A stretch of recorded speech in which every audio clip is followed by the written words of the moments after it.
The best view comes after the hardest climb। ये तो आप सब लोगों ने सुना ही होगा, लेकिन अगर आपको इसको अमली तौर पर करना है तो आपको मिरंजानी ट्रैक ज़रूर जाना चाहिए, क्योंकि यहाँ का लैंडस्केप इंतहाई खूबसूरत है और टॉप पे जाके जब आप कैंपिंग करते हैं तो आप दुनिया जहान के बारे में भूल जाते हैं।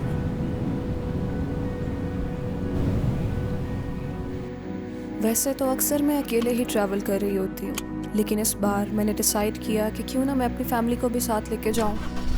और जैसे ही मैंने उन्हें ऑफ़र कराई, उन लोगों ने फ़ौरन एक्सेप्ट कर ली।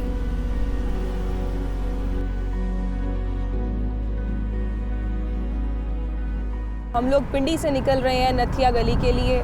इस वक्त हम मरी रोड में हैं और हम जा रहे हैं मिरंजानी।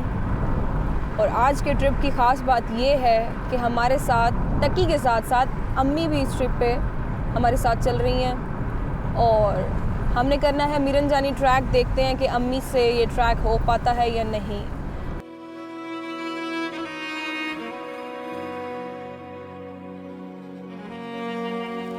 आँखों में नींद लिए सुबह तकरीबन 6 बजे हम लोग नथिया गली पहुँचे।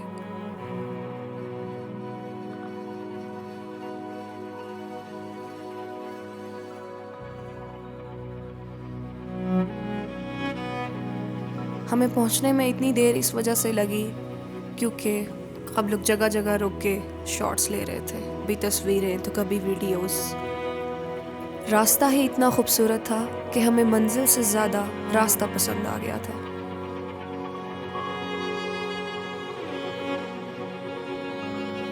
जब हम सुबह वहाँ पहुँचे तो एक बहुत ही खूबसूरत सनराइज़ हमारा इंतज़ार कर रहा था। हम लोगों ने सनराइज़ को रुक के भरपूर इंजॉय किया। And I want to tell you why I choose to travel with my family, because super tramp ने Into the Wild में कहा था happiness is only real when shared। यहाँ मैं एक बात और आप लोगों को वाज़िया करना चाहूँगी कि आप जब भी जहाँ भी ट्रैवल करें वहाँ की वाइल्ड लाइफ का ज़रूर ख्याल रखा करें। तो जी हम पहुँच चुके हैं इस वक्त नथिया गली में। रात को 2:30 बजे रावलपिंडी से निकलने के बाद हम यहाँ पे सुबह तकरीबन पहुँचे हैं 6:30 बजे और अभी नाश्ता वगैरह कर रहे हैं। इसके बाद हम लोग स्टार्ट करेंगे मिरंजानी का ट्रैक और आपसे फिर ट्रैक पे मिलेंगे।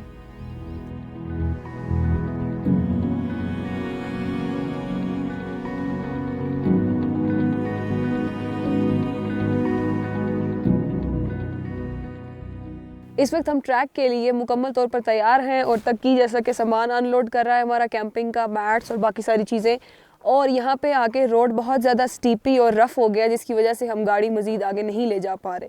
तो हम गाड़ी को यहीं छोड़ेंगे और बाकी का अपना ट्रैक पैदल करेंगे। देखते हैं कि अम्मी ये ट्रैक कर पाती हैं या नहीं। वैसे तो ये पहले भी हाइकिंग शाइकिंग करती रहती हैं, तो हमें पूरी उम्मीद है कि ये कर जाएंगी। अब सबसे बड़ी परेशानी ये थी इतने ज़्यादा सामान को कैरी करके अपने साथ लेके जाना, क्योंकि नाश्ते में हमने खाया था एक अंडा जिसका प्रोटीन तो शुरू के 15 मिनट में ही ख़त्म हो चुका था और मेरी ट्रैक के शुरू में ही बुरी हालत हो रही थी। लैक ऑफ स्लीप और पूरी रात ड्राइव करने के बाद I was so tired.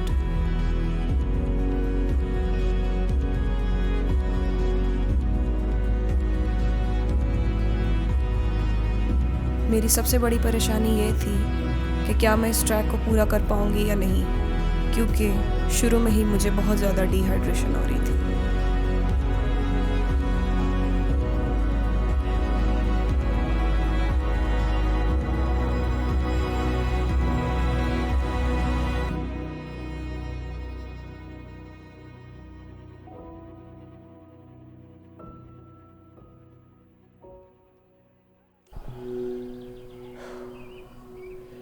Track तो बहुत ही खूबसूरत है, लेकिन क्योंकि पूरी रात सफ़र में गुजारी है और पूरी रात की ड्राइविंग के बाद, सफ़र की थकन के बाद मेरे लिए बहुत मुश्किल हो रहा है ये ट्रैक करना।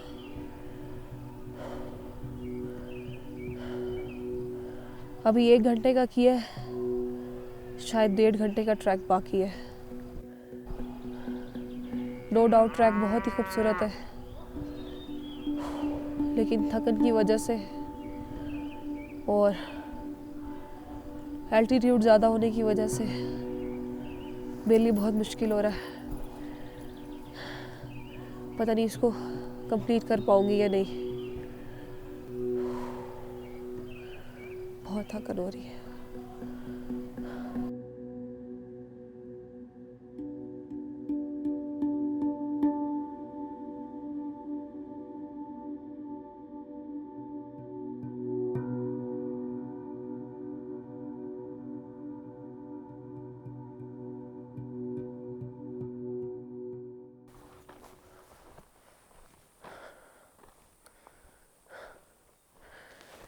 एक बात और जिसका आप लोगों ने ख्याल रखना है, इस ट्रैक पे आने से पहले अपने साथ इनफ वाटर ज़रूर रखना है, क्योंकि अभी तक इस ट्रैक पे मुझे कोई स्ट्रीम या कोई चश्मा या कोई पानी का रिसोर्स नहीं मिला है।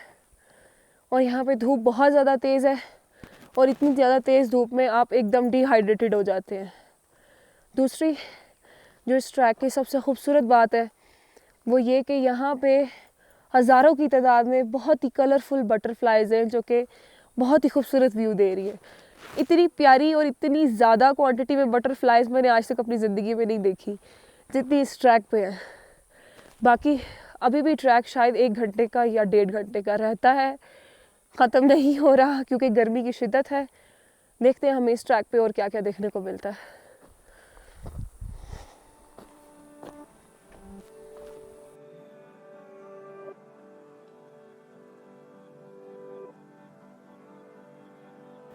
और ये था वो सबसे बड़ा झूठ जो तकरीबन हर हाइकर को सुनने को मिलता है।